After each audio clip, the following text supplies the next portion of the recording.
मूल कर्तव्यों की विशेषताएं, मतलब इनके बेसिक फीचर्स क्या क्या हैं या सेलिएंट फीचर्स क्या क्या हैं वो देखते हैं। इंपॉर्टेंट टॉपिक है मेंस की दृष्टि से खास तौर पे। ओके, विशेषताएं, ठीक है। मूल कर्तव्यों की विशेषताएं क्या क्या विशेषताएं, निम्नलिखित बिंदुओं को मूल कर्तव्यों की विशेषताओं के संदर्भ में उल्लेखित किया जा सकता है। कौन कौन से बिंदु? सबसे पहला, ये नैतिक कर्तव्य है, ठीक है ना, मॉरल ऑब्लिगेशन है ये। उदाहरण के लिए राष्ट्रीय ध्वज, राष्ट्रीय गान का आदर करना एवं स्वतंत्रता संग्राम के उच्च आदर्शों का सम्मान करना सभी नागरिकों का नैतिक कर्तव्य है। सारे आ जाएंगे इसमें, जैसे चारों दिशाओं में रक्षा, गए प्रातः स्त्री सुरक्षा, स्त्री सम्मान, सारे A to Z जो है ना, सारे अपन कुछ कुछ का उदाहरण ले सकते हैं। ऐसे सारे तो लिखेंगे तो गड़बड़ हो जाएगी ना, तो कुछ कुछ का उदाहरण लेके समझा दो कि नैतिक उदाहरण है, मॉरल नैतिक कर्तव्य है, मॉरल ऑब्लिगेशन है, ठीक है। दूसरा बिंदु, ये मूलतः भारतीय जीवन पद्धति के अभिन्न अंग हैं। भारतीय जीवन पद्धति कैसे? जैसे वसुदेव कुटुंबकम अपन ने देखा, ठीक है, यत्र रमन्ते देवता देखा था, तत्र नारी पूजनते, ठीक है, वसुदेव कुटुंबकम देखा ही, नारी ये देखा अपन ने, और अहिंसा परमो धर्म देखा अपन ने, है कि नहीं है? तो ये भारतीय जीवन पद्धति के अभिन्न अंग हमेशा से रहे हैं, ठीक है। कुछ मूल अधिकार तो सभी लोगों के लिए, मतलब फंडामेंटल राइट्स तो नागरिक और विदेशी दोनों के लिए होते हैं, है ना, मतलब कुछ मौलिक अधिकार विदेशियों को भी मिले हुए हैं, लेकिन यहाँ से पढ़ो, लेकिन मूल कर्तव्य फंडामेंटल ड्यूटीज जैसे जो वो केवल किन के लिए? नागरिकों के लिए। कहने का मतलब विदेशियों के लिए कोई भी मौलिक कर्तव्य नहीं है, ये समझने वाली बात है। जबकि मूल अधिकार जो अपन देखते हैं फंडामेंटल राइट्स, वो विदेशी नागरिकों और विदेशी दोनों के लिए वो अपन को देखने को मिलते हैं। जबकि मूल कर्तव्य या मौलिक कर्तव्य जो है वो सिर्फ नागरिकों के लिए ही है, ये चीज समझने वाली। फिर चौथा नंबर बिंदु समझो क्या है? निदेशक तत्वों की तरह मूल कर्तव्य गैर न्यायोचित, अबाध्य योग्य या अपरिवर्तनीय होते हैं। तीनों एक ही वर्ड है, गैर न्यायोचित नॉन जस्टिफिएबल, अबाध्य योग्य वो भी नॉन जस्टिफिएबल, और ये नॉन इन्फोर्सेबल, है ना। जैसे नीति निर्देश तत्व भी ऐसे यही होते हैं, अनुच्छेद 37 में अपन ने देखा ही था। और इसी तरह ही मौलिक या मूल कर्तव्य भी जो होते हैं वो गैर न्यायोचित, अबाध्य योग्य, अपरिवर्तनीय होते हैं, ठीक है।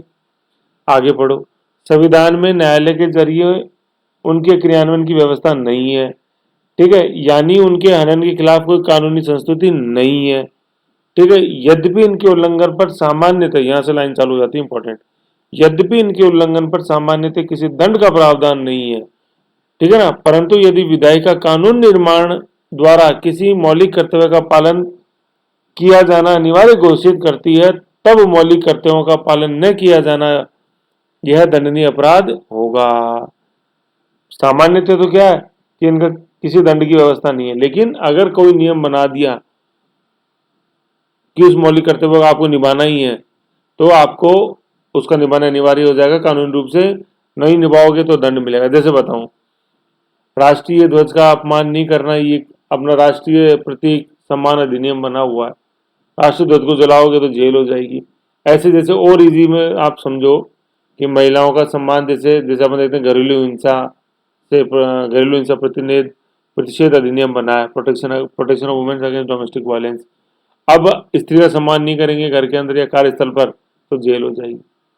पर्यावरण की रक्षा, जैसे मॉन्यूमेंट्स की रक्षा, जैसे अपन ने देखा अपने राष्ट्रीय महत्व की स्मारक 49 के अंदर 49 में, तो वो नहीं करते तो फाइन हो जाता है ना। अगर राष्ट्रीय स्मारक में पे जाओगे और आपने लिख दिया कुछ भी, उठाया कोई पत्थर और कोई भी दिल की बात वहां लिख दी, मन की बात लिख दी, तो पता नहीं वो जो वो लिखा वो तो मिलेगा कि नहीं मिलेगा, लेकिन दंड जरूर मिल जाएगा। देखा होगा आपने कई बार, जैसे गए कहीं फतेहपुर सीकरी में, तो आपको कोयले से पत्थर से बहुत कुछ अपनी भावनाएं आपको देखने को मिल जाती हैं। तो भैया बाप पकड़े गए ना, तो भावना तो पता नहीं पड़ मिलेगी कि नहीं मिलेगी, जेल जरूर मिल जाएगी, तो ध्यान रखा करो इसे। आर्टिकल 49 ऐसे है। तो वो ये है कि माना ये वाद योग्य नहीं है, लेकिन अगर संसद ने कानून बनाकर उसको एनफोर्स कर दिया है, फिर उसको कोई नहीं मानेगा या उसका कोई अपमान करेगा या मनमर्जी करेगा उस मौलिक कर्तव्य के अगेंस्ट में, तो फिर वो सजा का भागीदारी होगा। इंपॉर्टेंट बिंदु समझना है। और ये व्यवस्था कब दी गई? ये व्यवस्था दी गई 42वें संविधान संशोधन 1900 इंदिरा गांधी द्वारा। संसद मतलब 42वें संविधान संशोधन 76 संसद को यह शक्ति प्रदान करता है कि वह विधि बनाकर मूल कर्तव्यों की उल्लंघन, ये उल्लंघन है ना, उल्लेखन नहीं है, उ ल ल न ग न, उलाला नहीं है, उल्लंघन है, उ ल ल उल्लंघन, ठीक है ना, उल्लंघन। उल्लंघन की स्थिति में व्यक्ति को दोषित व्यक्ति दोषित दोषित व्यक्ति व्यक्तियों को व्यक्ति या वो व्यक्तियों की बात है, दोषित व्यक्ति के लिए दंड की व्यवस्था करे। दोषित व्यक्ति, एक सेकंड करता हूँ, दोषित व्यक्ति है ना, दोषित व्यक्ति या के लिए दंड की व्यवस्था करे। व्यक्ति या व्यक्तियों अगर एक से ज्यादा है तो कुछ भी हो सकता है। दोषित व्यक्तियों के लिए या दोषित व्यक्ति दोषित व्यक्ति के लिए दंड की व्यवस्था करे। इस प्रकार है ना, ये निष्कर्ष इंपॉर्टेंट है। इस प्रकार जो मूल कर्तव्य विधि द्वारा अनिवार्य कर दिए गए हैं उनके उल्लंघन पर दंड दिया जा सकता है। जैसे स्त्री सम्मान मैंने आपको बताया, राष्ट्रीय गौरव या राष्ट्रीय गौरव प्रतीक चिन्ह सम्मान अधिनियम है, ऐसे ध्यान रखना। सामान्यतः वाद योग्य नहीं है, लेकिन जो संसद द्वारा एनफोर्स कर दिए गए हैं या प्रवर्तनीय बना दिए गए हैं, है ना, उनके समर्थन में अधिनियम बना दिया संसद ने। अधिनियम बनाना संसद का काम होता है, न्यायपालिका अधिनियम की व्याख्या करता है और लागू करता है। तो अगर उनका उल्लंघन होगा तो फिर आपको सजा मिलेगी, दंड मिलेगा। तो सजा और दंड में है ना थोड़ा सा फर्क होता है, ठीक है। सजा को अपन बोलेंगे पनिशमेंट और दंड को एक्चुअली बोलते हैं पेनल्टी, है ना। तो सजा तो कारावास होती है और दंड क्या, जैसे मान लो जुर्माना लगा दिया, 200 रुपये जुर्माना, तो दंड है। जैसे अभी कोरोना में 200 रुपये का फाइन है, 200 रुपये दंड है, वो सजा नहीं। सजा तो क्या, आपको जैसे जेल में डाल दिया तो वो सजा हो जाएगी। ऐसे थोड़ा सा ध्यान देना है ना। फिर पांचवी क्या है विशेषता, यद्यपि मूल अधिकारों की बात प्रवृत्ति नहीं बनाए गए, लेकिन ये महत्वपूर्ण बात है कि भाग 4 के अनुच्छेद 51 के में कर्तव्यों से पहले मूलभूत शब्द का प्रयोग कर उन्हें उसी प्रकार महत्व देने का प्रयास किया गया जिस प्रकार मूल अधिकारों को दिया गया है। समझे मैं क्या समझाना चाह रहा हूँ? मौलिक अधिकारों में सब लगा ना मौलिक, क्योंकि वो इम्पोर्टेंट है और मतलब मानव विकास के लिए इम्पोर्टेंट है। इसीलिए मूल कर्तव्य में क्यों शब्द लगा, मूल शब्द, क्योंकि ये भी मानव विकास के लिए ही उतने इम्पोर्टेंट है जितने की मूल अधिकार है ना। तो अभी अपन ये देखेंगे परस्पर आत्मनिर्भरता, तब ये बिंदु और क्लियर होगा आपको, ठीक है ना। तो यहाँ तक अपन ने क्या समझा कि क्या महत्व है, क्या साइलेंट फीचर्स हैं, ये अपन ने इन 5 बिंदुओं के माध्यम से। सबसे इंपॉर्टेंट बिंदु है ये अपना 4 नंबर याद रखना। वैसे सारे इंपॉर्टेंट नैतिक कर्तव्य, जीवन प्रति का अभिन्न अंग, केवल नागरिकों के लिए गैर न्यायोचित नहीं, लेकिन जिन्हें संसद ने कानून निर्माण के द्वारा पालन किया जाना अनिवार्य कर दिया है। तो जिन्हें संसद ने अनिवार्य कर दिया तो उनको तो आपको क्या करना पड़ेगा, मानना ही पड़ेगा। अगर इनको नहीं मानोगे तो क्या हो जाएगा, दंडनीय अपराध हो जाएगा। ये समझ गए, ये छोटा सा पॉइंट था। ये फाइल मेंस की दृष्टि से काफी इंपॉर्टेंट है, समझ नहीं। फिर अगला क्या टॉपिक है, मूल कर्तव्यों का महत्व, इंपॉर्टेंस ऑफ फंडामेंटल ड्यूटीज। क्या क्या है, संविधान के भाग 4 के में शामिल मूल कर्तव्य मानवाधिकारों की सार्वभौमिक घोषणा, universal declaration of human rights, है ना। ये 10 दिसंबर 1948 को अंतर्राष्ट्रीय मानव अधिकार परिषद जो उसके द्वारा अपनाया गया था। एक अलग से इसका मैं PDF डाल दूंगा, पढ़ लेना। कि अनुच्छेद 29(1) के साथ सामंजस्य में है ना। 29(1) ये universal declaration of human rights जो है ना, 10 दिसंबर को अपन मानवाधिकार मनाते हैं, दिवस मनाते हैं, मानवाधिकार दिवस, ह्यूमन राइट्स डे। उस दिन ये सार्वभौमिक घोषणा अपनाई गई थी पूरे विश्व के द्वारा। भारत ने भी अपनाई है, मतलब पूरे विश्व के कुछ चुनिंदा देश है उनमें भारत भी है ना। तो उस ये जो अंतर्राष्ट्रीय सार्वभौमिक घोषणा है ना मानवाधिकार को, जो UNO के द्वारा हुई है, universal declaration of human rights, इसका आर्टिकल है 29 है। उसमें मूल कर्तव्य मौलिक कर्तव्यों की बात है। तो ये जो अपने मौलिक कर्तव्य 41 का जो अनुच्छेद है भारतीय संविधान का, ठीक है ना, तो 51 का जो ये अपना भारतीय संविधान का अनुच्छेद है, ये universal declaration of human rights के अनुच्छेद 29(1) के अनुपालना में या उसके सामंजस्य में है।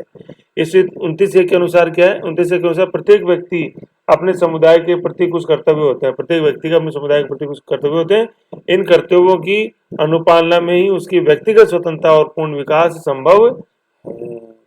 तो पहला महत्व क्या हो गया कि ये मानवाधिकारों की सार्वभौमिक घोषणा के अनुरूप है, तो इसलिए इनका महत्व अपने आप है।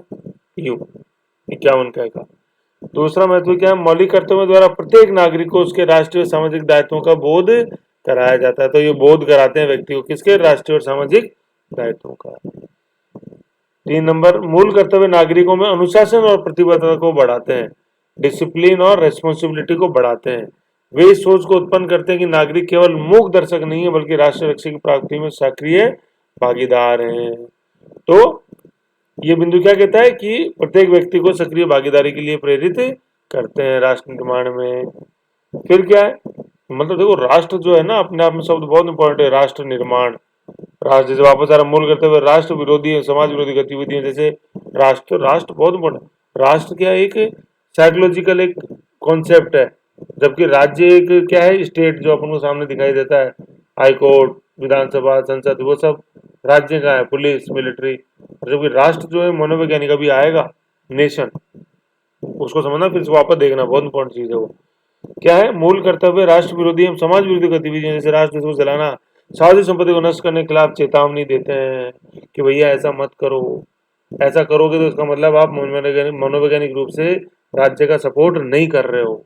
यूं, क्योंकि राज्य बनाना आसान होता है, राष्ट्र बनाना बहुत मुश्किल है, क्योंकि राष्ट्र में, राष्ट्र जो है एक मनोवैज्ञानिक कॉन्सेप्ट है, देखेंगे अभी, ठीक है ना। तो राष्ट्र विरोधी तत्वों के अगेंस्ट में अपन को चेतावनी देता है। बिंदु नंबर 5, मौलिक कर्तव्य द्वारा समाज तथा राष्ट्र हित में मौलिक अधिकारों को प्रयोग को मोड़ने का प्रयास करता है।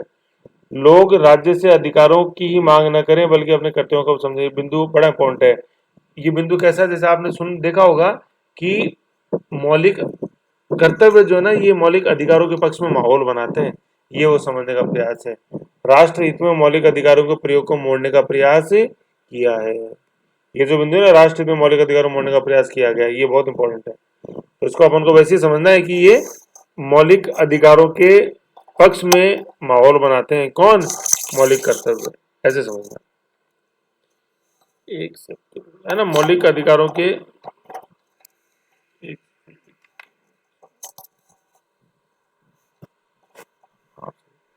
सॉरी कौन सा अपना फाइल का ये है ना, तो मौलिक अधिकारों के पक्ष में माहौल बनाते हैं, ये अपन को ध्यान रखना है, ठीक है। फिर क्या है, फिर क्या है कि जो मूल कर्तव्य विधि द्वारा लागू कर दिए उनके उल्लंघन पर दंड दिया जा सकता है, ये इनका महत्व है।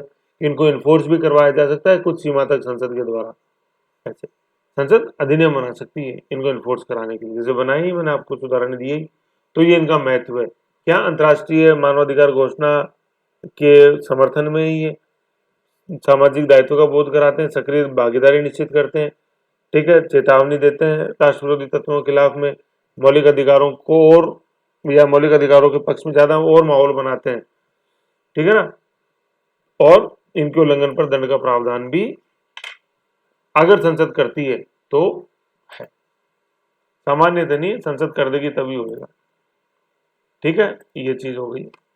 अब आगे अपन देखें क्या है, अपन ने क्या देखा, देख लिया, एक तो ये साइलेंट फीचर्स देख ली, और ये देख लिया। इसमें मैं थोड़ा सा आपको क्या करता हूँ, इसमें अपन अपने पास गुंजाइश काफी है, तो इसमें मैं आपको थोड़ा सा गैप बढ़ा देता हूँ, है ना, इसको 1.4 कर देता हूँ, अच्छा समझ में, बस अब ठीक है, समझ गए। तो ये अच्छा टॉपिक है, ऐसे इसको देख लेना एक बार, फीचर्स कर लिए, इंपॉर्टेंस कर लिया, इसमें भी थोड़ा गैप बढ़ा के और फिर बढ़ते हैं, अच्छा समझ में आएगा। अब जो अपन टॉपिक देख रहे हैं, देखो ये टॉपिक क्या है, ये टॉपिक है कि दोनों डिपेंडेंट कैसे, मौलिक अधिकार और मौलिक कर्तव्य। क्वेश्चन कई बार ये आता भी है, इनको ध्यान रखना अपने को। क्या कर दिया मैंने, ओ पालना, हाँ यहाँ से देखिए, यहाँ इंपॉर्टेंस तो देख लिया, पेज नंबर 5 देख लिया, पेज नंबर 6 देखते हैं, 6, ठीक है ना। म्यूचुअल डिपेंडेंस, ये टॉपिक है। अधिकार मतलब मौलिक अधिकार, कर्तव्य मतलब मूल कर्तव्य में परस्पर आत्मनिर्भरता है ना। म्यूचुअल डिपेंडेंस कैसे है दोनों में, ये समझाओ, वेरी इंपॉर्टेंट, खास तौर में मेंस, ऐसे में, निबंध में और इंटरव्यू में पूछते हैं भैया। ऐसे नहीं होती इंटरव्यू की तैयारी मेंस के बाद, पहले दिन से तैयारी हो जाती है इंटरव्यू की चालू। ध्यान रखो भैया, क्या टॉपिक है ये मैंने समझाया, आप पढ़ते हैं इसके अंदर विषय वस्तु क्या है इसकी, क्या है देखो। अधिकारों अधिकारों और कर्तव्यों में न केवल तारतम्य आवश्यक है ना, तारतम्य मतलब सिंक्रोनाइजेशन आवश्यक है, बल्कि ये एक दूसरे से क्या है, अविभाज्य हैं, अलग नहीं कर सकते भैया। देखो कैसे, कर्तव्य अधिकार का एक अभिन्न अंग है ना, कर्तव्य जो है अधिकार का एक अभिन्न अंग है, दोनों एक ही सिक्के के दो पहलू हैं। अगर मेरे को रेड लाइट पे निकलने का अधिकार है, मतलब सॉरी ग्रीन लाइट पे निकलने का अधिकार है, तो दूसरे का अपनी तरफ पे रेड लाइट पे रुकने का कर्तव्य है।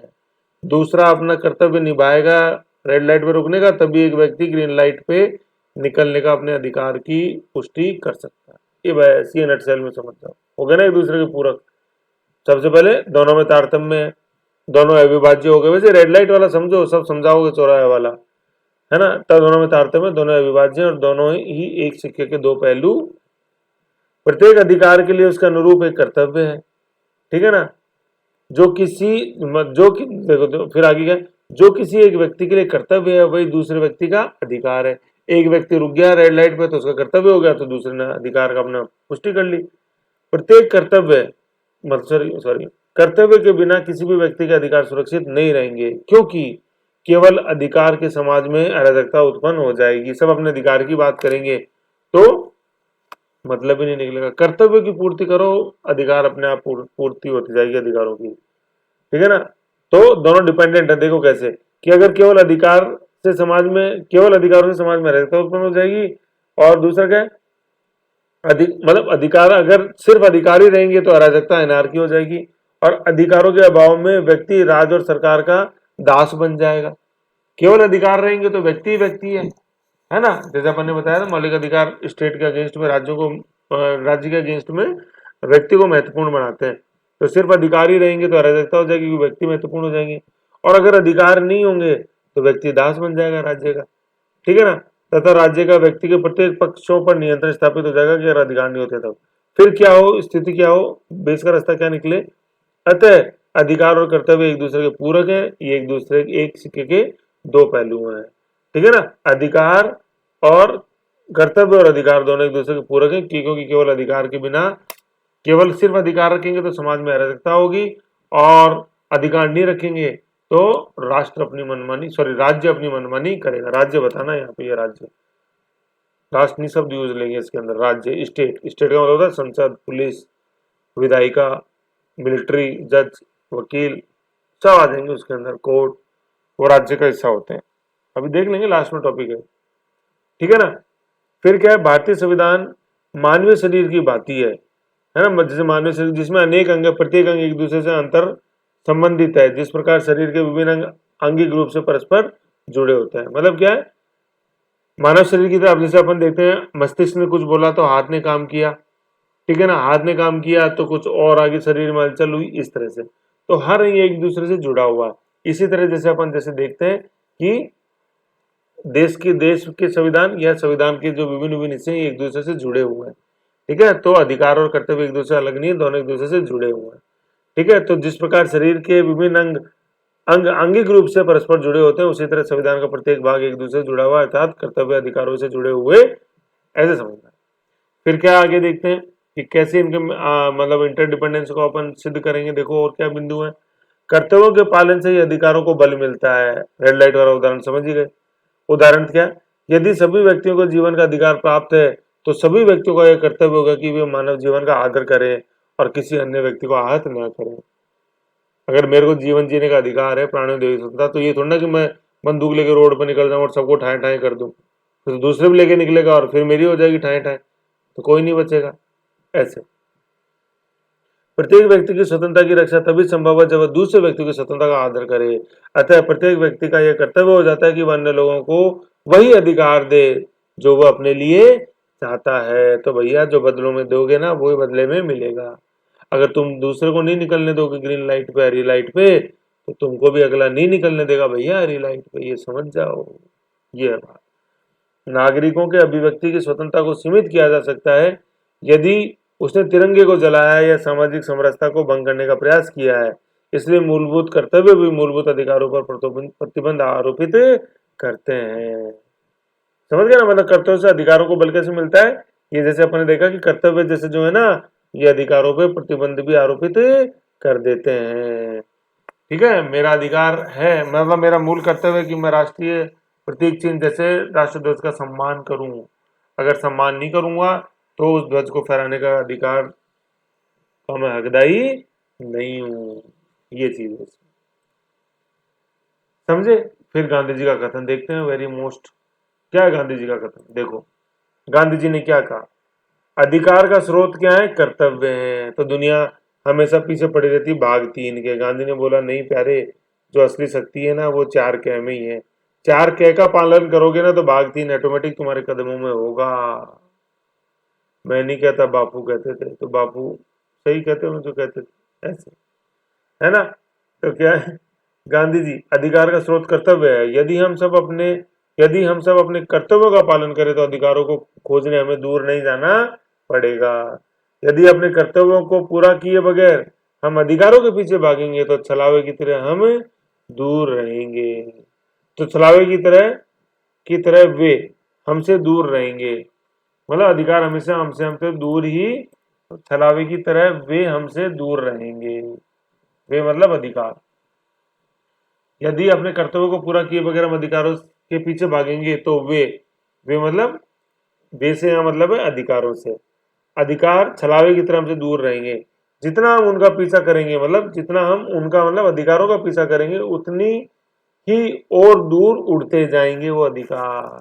समझ गए। तो मतलब कर्तव्यों का पालन करो, अधिकार अपने आप आएंगे, भागने की जरूरत ही नहीं है। फिर क्या कहते हैं गांधी जी आगे, मैंने अपनी निरक्षर किंतु बुद्धिमान मां, निरक्षर मतलब पढ़ी नहीं लेकिन फिर भी बुद्धिमान थी, है ना, इलिटरेट बट इंटेलिजेंट।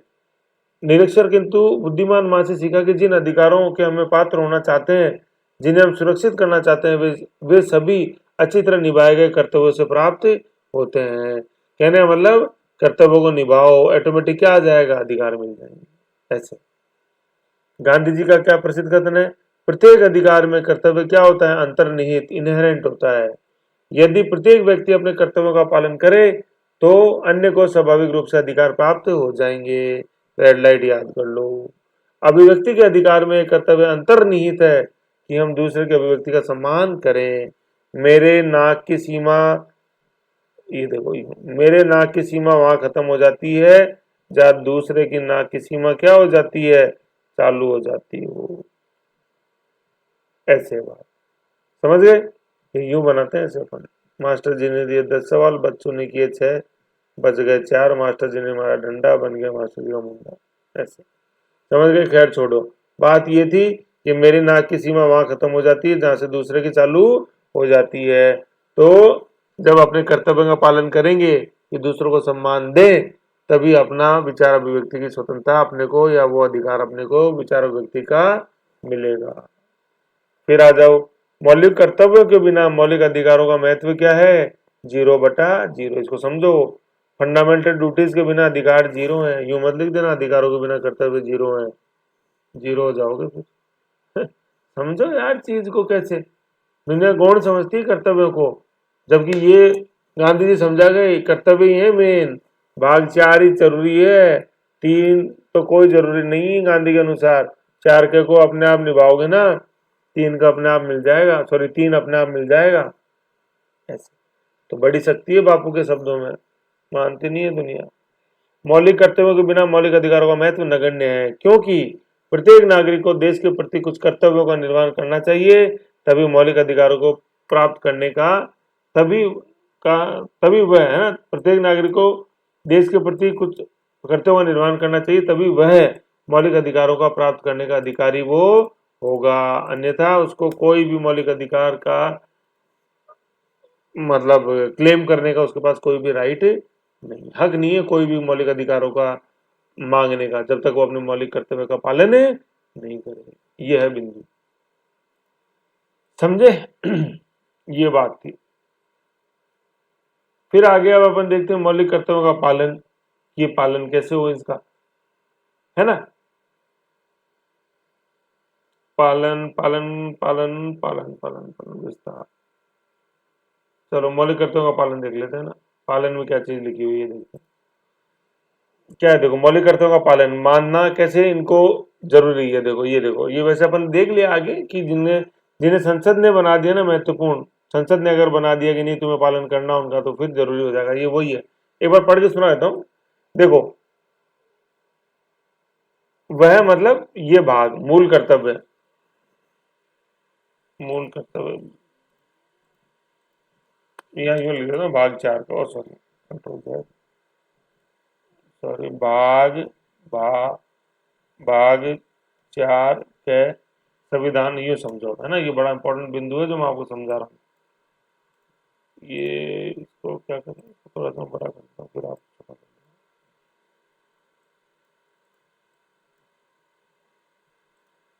लेंगे। देखो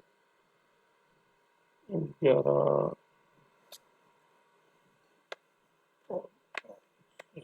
देखो क्या है ये बिंदु, इसको समझो, बड़ा मोस्ट। देखो ये क्या कहता है, भाग 4 के संविधान के सर्वाधिक सर्वाधिक मूल्यवान, इंपॉर्टेंट या अपेक्षित, है ना, अपेक्षा जिसकी की बहुत इंपॉर्टेंट, अपेक्षित भागों में से एक है। अभी अपन देख रहे हैं गांधी जी कथन से समझ में आ गया होगा। इसके साथ ही वह यह मतलब भाग 4 के मौलिक कर्तव्य, यह सर्वाधिक उपेक्षित, नजरअंदाज भी, उपेक्षा कर दिया आपने, क्योंकि दुनिया कोर्स पढ़े रहते हैं पीछे, भाग 3 के 4 के तो कोई समझाता ही नहीं है, ना कोर्स समझाते ना कोचिंग समझाते। तो देश राष्ट्र निर्माण करना है तब इम्पोर्टेंट है ये। तो ये लाइन बड़ी इंपॉर्टेंट है, ये अपेक्षित महत्वपूर्ण भी है और उपेक्षित जिनका नजरअंदाज जिनका लोगों ने किया है, वो ये भाग 4 के है। तो अब बहुत जरूरी है कि इनके ऊपर काम करें, क्योंकि ये उपेक्षित है, महत्वपूर्ण है, और अभी तक ध्यान नहीं दिया गया, अभी तक उपेक्षा की गई है, नेग्लेक्ट किया गया है। तो इसलिए अब जरूरी है कि अब इन पे काम करें, क्योंकि ये अपेक्षित है अपने लिए। देखो, संविधान में कोई ऐसा प्रावधान नहीं जिसके द्वारा अनुच्छेद 51 के में प्रतिस्थापित नागरिकों के मूल कर्तव्यों को प्रभावी बनाया जा सके। अभी देखा है तो नॉन इन्फोर्सेबल है, अतः उन्हें लागू कराने के लिए कोई बाध्यता हो सके। लेकिन साथ ही क्या है, संविधान में ऐसा कोई भी प्रावधान नहीं है जो कहता हो कि मूल कर्तव्य संबंधी उपबंध किसी न्यायालय द्वारा परिवर्तित नहीं होंगे, जबकि नीति निर्देशक के बारे में ऐसा अनुच्छेद 37 के द्वारा स्पष्टता कहा गया। समझो प्यारे बिंदु को, बहुत मोस्ट है। अनुच्छेद 37 नीति निर्देश तत्व में साफ कहा हुआ है कि ये इन्फोर्सेबल नहीं है, लेकिन ऐसा कहीं भी मौलिक कर्तव्यों के लिए नहीं कहा गया कि ये इन्फोर्सेबल नहीं है। संसद कानून बना सकती है और बनाए कई मौलिक कर्तव्यों को प्रतिस्थापित या वाद योग्य या उनको इम्प्लीमेंट करने के लिए। हालांकि नीति निर्देश तत्व के लिए भी कई सरकार ने कानून बनाए हैं, जैसे यूनियन सिविल कोड में अपन देख ही रहे हैं, अभी बढ़े 3 तलाक के संदर्भ में आगे अपन, ऐसे गोवध अपन ने कई जगह निषेध किया ही है ना। तो समझाने का मतलब है ये बिंदु ये कह रहा है कि संविधान में कहीं नहीं, जैसे डीपीएसपी नीति निर्देश तत्वों को नॉन जस्टिफिएबल बनाने के लिए तो संविधान में लिखा हुआ अनुच्छेद 37 में, लेकिन ऐसा मूल कर्तव्य के संदर्भ में कहीं नहीं है कि ये न्यायालय को एनफोर्स नहीं करा सकता। न्यायालय एनफोर्स करा सकता है, परिवर्तन कर सकता है, लेकिन पहले संसद कानून बनाए कि इस मूल कर्तव्य के उल्लंघन पर सजा होगी, तो कानून, तो फिर कोर्ट उस कानून के अकॉर्डिंग सजा देगा। ऐसे संसद का काम है कानून बनाना और न्यायपालिका का काम है उस कानून को इम्प्लीमेंट। फिर आओ, संविधान नागरिकों से अपेक्षा करता है कि वो अपने दायित्वों का निर्वहन आधे मन से नहीं करेंगे बल्कि पूरी निष्ठा के साथ करेंगे। शासक वृंद मतलब समूह है, शासक वृंद और विधायक, मंत्री, सांसद, प्रशासक सभी को न केवल अपने कर्तव्यों का ज्ञान होना चाहिए बल्कि उनके पालन के लिए भी पूर्णतः सचेत रहना चाहिए। सचेत या सावचेत एक ही बात होती है ना। ये स्टेटमेंट बड़े इंपॉर्टेंट है, बार बार इनका रिवीजन करो, ये मेंस में बहुत काम आते हैं आंसर लिखने में। हल्के मत लेना इनको, नहीं तो ये ले लेंगे आपको हल्के में, है ना। ये जागरूक नागरिक की मांग, जागरूक नागरिकता बहुत जरूरी है, किसके निर्माण के लिए, राष्ट्र निर्माण के लिए, नेशन बिल्डिंग के लिए। आएगा अभी देखेंगे। जागरूक नागरिकता की मांग है कि जनहित मतलब देश के हित को व्यक्तिगत स्वार्थ से ऊपर रखा जाए। जब ऐसी उत्तरदायित्वपूर्ण नागरिकता, रेस्पॉन्सिबल सिटीजनशिप जन्मेगी या पनपेगी, तभी प्रत्येक नागरिक के व्यक्तिगत और सामूहिक, तो व्यक्ति और समाज की सामूहिक संभावना की सिद्धि संभव होगी और तभी हमारी लोकतांत्रिक व्यवस्था पूर्णता की ओर अग्रसर होगी। जैसे अपन देखते हैं चीन में, जापान में, ऐसे तो ये उत्तरदायित्वपूर्ण नागरिकता, रेस्पॉन्सिबल सिटीजनशिप या रेस्पॉन्सिबल सिटीजन बहुत जरूरी है। ये कब आएंगे? जब अपनी फंडामेंटल ड्यूटीज का अपन पालन करेंगे। यूं लोकतंत्र में नागरिकों के लिए नितांत जरूरी है कि वे लोकतांत्रिक प्रक्रियाओं में भागीदारी करें, मतलब वोट डालें। ऐसा नहीं कि जिस दिन वोट डले उस दिन अपन उसको छुट्टी के रूप में काउंट करें, है ना। अपनी लोकतांत्रिक प्रक्रियाओं को भागीदारी करें और अपने सही प्रतिनिधि चुनकर उत्तरदायित्व की भावना का परिचय दें। नागरिकों को बराबर यह सुनिश्चित करते रहना होगा कि उनके प्रतिनिधि जनहित में काम करते हैं, सत्ता पाकर वे भ्रष्टाचार में लिप्त तो नहीं हो गए हैं, कहीं वे राष्ट्र विरोधी अथवा लोकहित विरोधी कार्यों में तो नहीं फंस गए हैं आदि। क्योंकि अंततः लोकतंत्र में सारा दायित्व नागरिकों के ऊपर ही होता है। समझ गए? तो ये बिंदु ये कहता है कि नागरिकों का बहुत ज्यादा महत्व लोकतंत्र के अंदर है, और नागरिकों का महत्व की सिद्धि कब होगी? जब वो अपने मौलिक कर्तव्यों का पालन करेंगे। ये बिंदु है, समझे? फिर आगे बढ़ते हैं। क्या है? मूल कर्तव्यों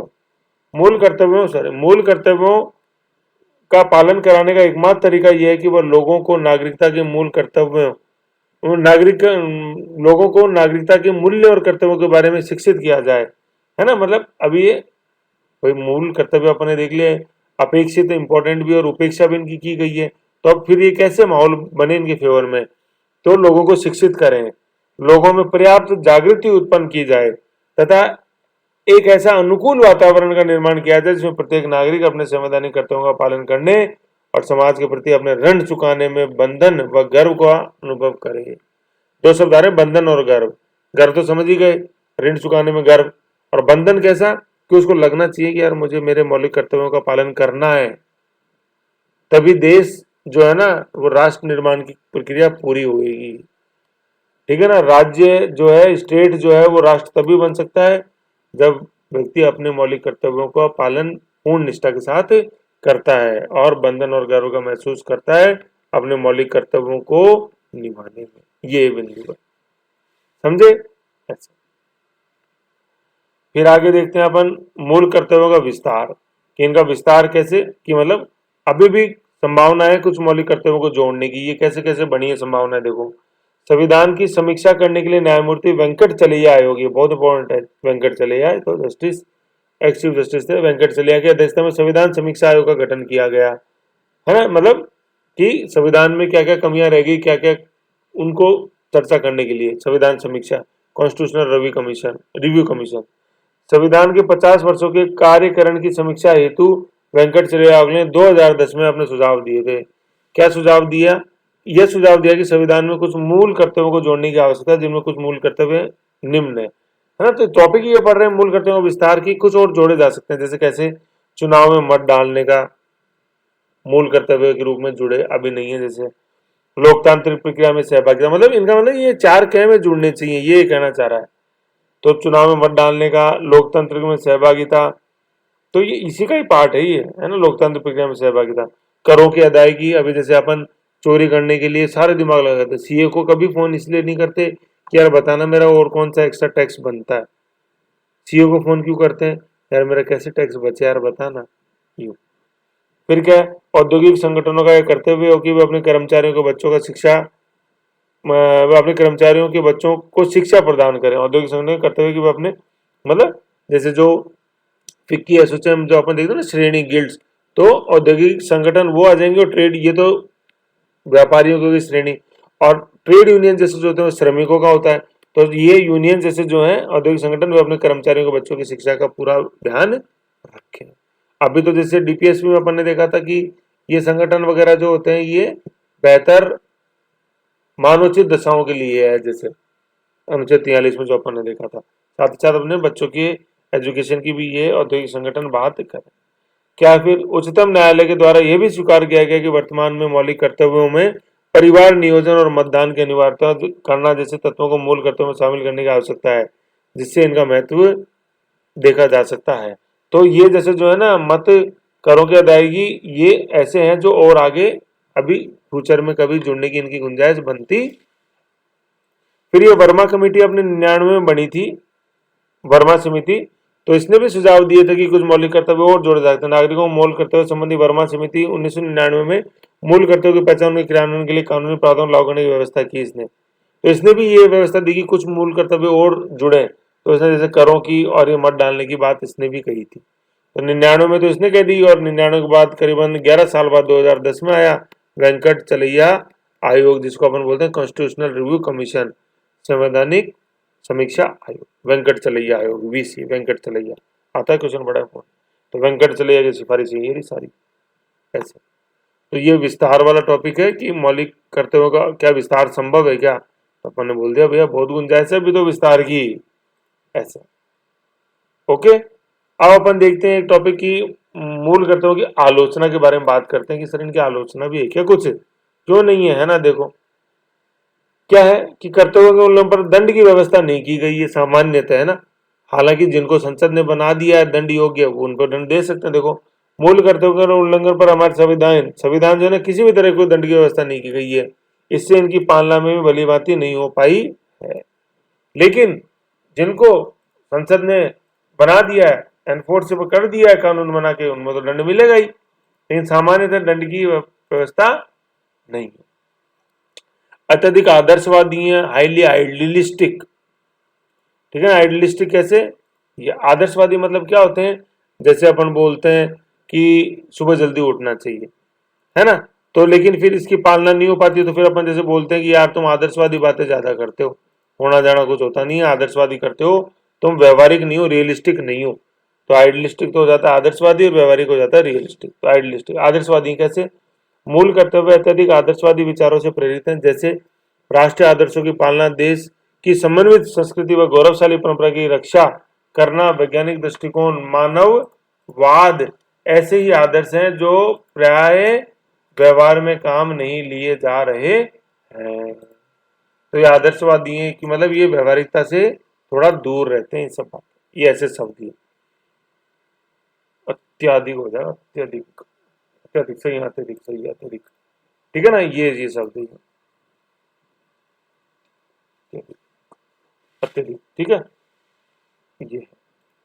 तो दूसरा अपन ने ये देख लिया इनका आलोचना की ये अत्यधिक आदर्शवादी है, ये सच्चाई से या वास्तविकता से दूर रहते हैं।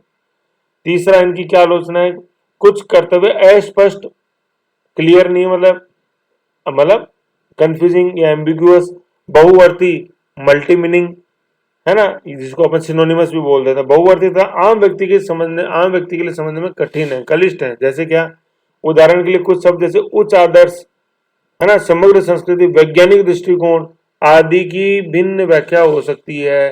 जैसे कोई व्यक्ति बोलेगा वैज्ञानिक दृष्टिकोण अपनाओ, तो सोचेगा यार इस साल में न्यूटन बनाना चाहता है, ये फिजिक्स तो आती नहीं सर, कैसे न्यूटन बनूंगा काका, है। तो वैज्ञानिक दृष्टिकोण वो नहीं है कि न्यूटन की साइंस ही समझो, है सर वो क्या इक्वेशन थी, क्या डेरिवेशन थी, समझ में नहीं आते तीनों लॉ मोशन के। अरे काका इतने डीप नहीं जाना।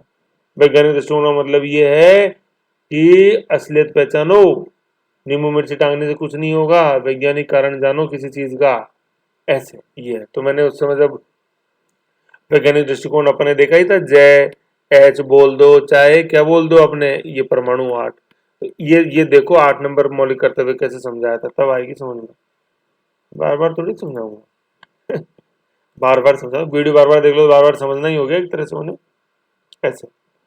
तो ये हो गया, बहुअर्थी है तो कंफ्यूजन पैदा कर देते हैं। फिर क्या है, अपूर्ण सूची, सूची पूर्ण नहीं है, तो अपने देखा कि मत डालने वाला, कर वाला को जोड़े जा सकते हैं। सूची पूर्ण नहीं है उसमें अन्य करते जैसे मतदान, कर अदायगी, परिवार नियोजन आदि सम्मिलित नहीं है। कर अदायगी करते हुए स्वर्ण सिंह समिति संस्तुति मिली थी लेकिन जोड़ा नहीं गया था। फिर वर्मा आयोग ने 99 में बोला, वेंकट चलैया आयोग ने कब बोला, 2010 में। बहुत इंपॉर्टेंट, संविधान समीक्षा आयोग, हाँ देख लेना, फिर बोलोगे बताया नहीं था। ओके, फिर अगला बिंदु देखते हैं, आलोचना का बिंदु संख्या 5, सॉरी बिंदु संख्या 5, गैर न्यायोचित, नॉन जस्टिफिएबल। अपनी गैर न्यायोचित प्रकरण इन्हें नैतिक आदेश, सॉरी नैतिक आदेश या नैतिक कर्तव्य करार दिया जाता है, क्योंकि इनको अपन इन्फोर्स नहीं करा सकते हैं।